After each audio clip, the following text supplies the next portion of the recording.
Вы слухаеце Трансусветнае радыё. У эфіры праграма «Урокі гісторыі». Запрашаем у падарожжа падзей, асоб і фактаў. Вучыцеся разам з намі. Добрый дзень, сябры.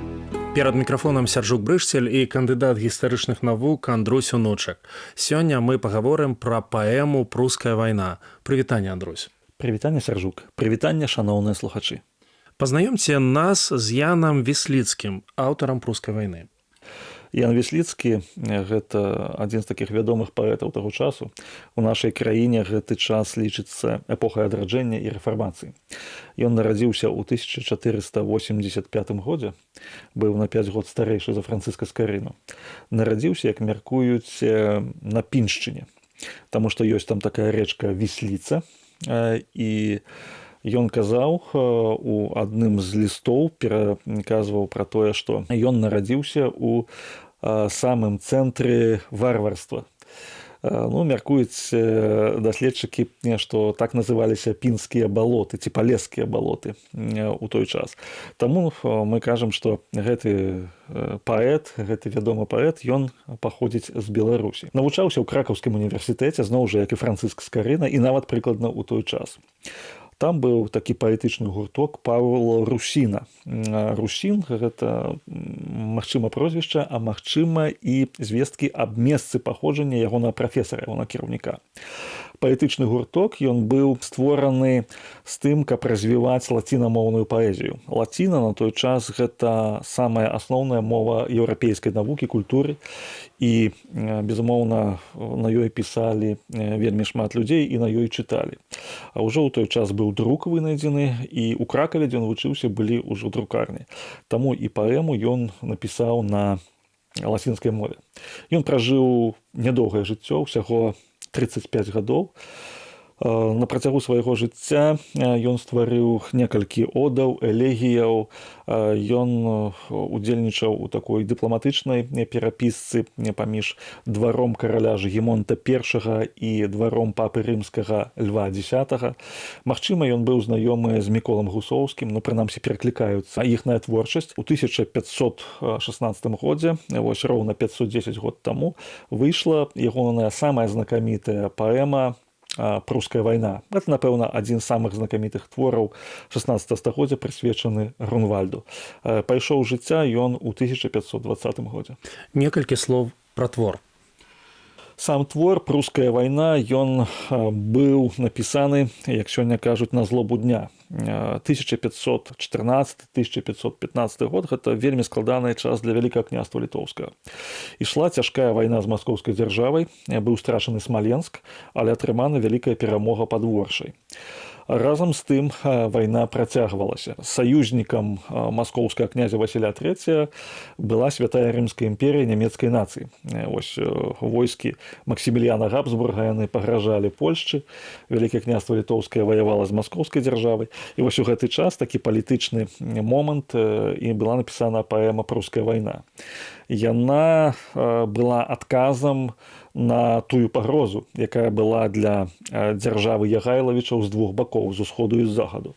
І ў гэтай паэме Ян Вісліцкі ён паказаў, што нашыя продкі могуць даць адпор, і ў гісторыі ёсць сведчанне таму. І таму гэта была як папярэджанне нямецкаму імператару пра тое, што не беспакарана можна пагражаць нашай краіне, што нашыя продкі яны перамаглі Таўтонскі ордэн, у той момант самую вялікую, самую магутную дзяржаву ва ўсходняй Еўропе. Мы пачулі гістарычны кантэкст. Раскажыце гісторыю напісання.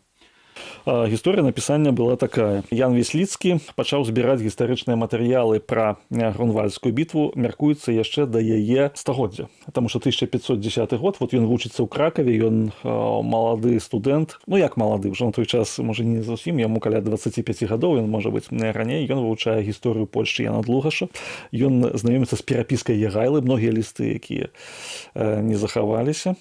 і ён пачынае пісаць гэту паэму. У гэтай гісторыі напісання трэба сказаць пра выдаўца, таму што паэма яна выйшла друкам. Друк тады яшчэ нават Скарына не выдаў кнігі, быў Ян Галлер, немец, які арганізаваў друкарню ў Кракаве, і менавіта там выйшла гэта паэма. Паэма была прысвечаная каралю польскаму, вялікаму князю літоўскаму Жыгімонту I. Галоўны сюжэт паэмы. Паэма складаецца з 3 частак. Першая частка гэта прысвечаная Жыгімонту якраз і ягонай перамозе пад Воршай. Ён называе маскоўскае войска скіфскім, а войска Вялікае княства літоўскае сармацкім. Ну, такі вось правобраз, што скіфы змагаюцца з сарматамі, ну і сарматы вось перамагаюць. Гэта такі ўступны. Другая частка прысвечана самой Грунвальдскай бітве, і прытым не толькі Грунвальдскай бітве, але ўсёй вялікай вайне з ордэнам, якая ішла з 1409 году да 1411 году. Ну, в самім цэнтры вось Грунвальдская бітва 15 ліпеня 1410 году. Трэцяя частка паэмы, яна апісвае шлюб Ягайлы з Соф'яй Гальшанскай. 1422 год у Навагрудку адбываецца вось гэты шлюб, з якога паходзіць дынастыя Ягайлавічаў, прадстаўніком якой з'яўляецца вось Жыгімонт I стары, кароль у часы самога Яна Вісліцкага. Ну і плюс там ёсць такія празаічныя вялікія ўстаўкі, гістарычныя ўстаўкі, малюнкі. Гэта паэма, яна вельмі моцна запісана ў рымскі кантэкст старажытнага Рыму, што вось параўноўваецца ваяры са старажытна-рымскімі ваярамі, што, канешне, было для лацінамоўнай паэмы ў той час вельмі характэрна. Наколькі змест паэмы адпавядае гістарычным крыніцам? Я ўжо казаў, што Ян Вісліцкі, ён вывучаў шматлікія гістарычныя крыніцы. І на сённяшні момант мы можам сказаць, што з гэтай паэмы нават можна вывучаць гісторыю Грунвальдскай бітвы. Цікавы момант, ён там піша пра малітву Ягайлы. Ён апісвае яе вельмі і вельмі так маляўніча. І да таго часу, пакуль Ягайла не атрымаў сведчанне ад Бога, што будзе перамога, ён не заканчвае гэтай малітвы. Вітаўт яго прыспешвае. Вітаўт кажа, што бітва ўжо пачынаецца.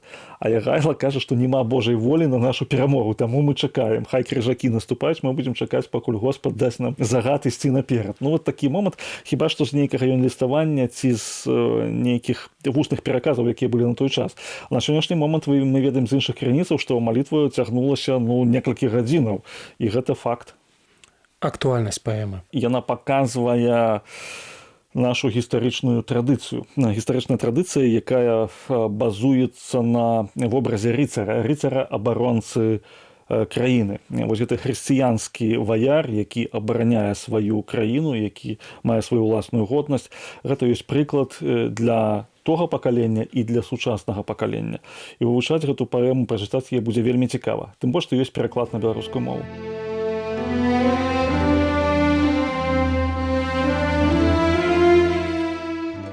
Галоўнай тэмою прускай вайны стаў гераізм і перамога нашых продкаў у бітве пад Грунвальдам над крыжакамі.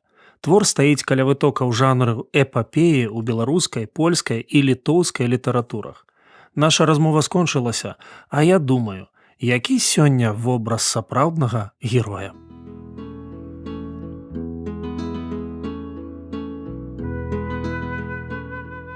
Дзякуй, што далучыліся да нашага праекту. Калі ў вас ёсць пытанні, пішыце, каля ласка, на адрас Трансусветнае радыё, урокі гісторыі. Паштовая скрынка 45, індекс 22 40 20, горад Брэст 20, Беларусь. Пакідаю для сувязі электронную пошту rmtwr.by@gmail.com. Шукайце нас на сайце twr.fm. До новых сустрэч!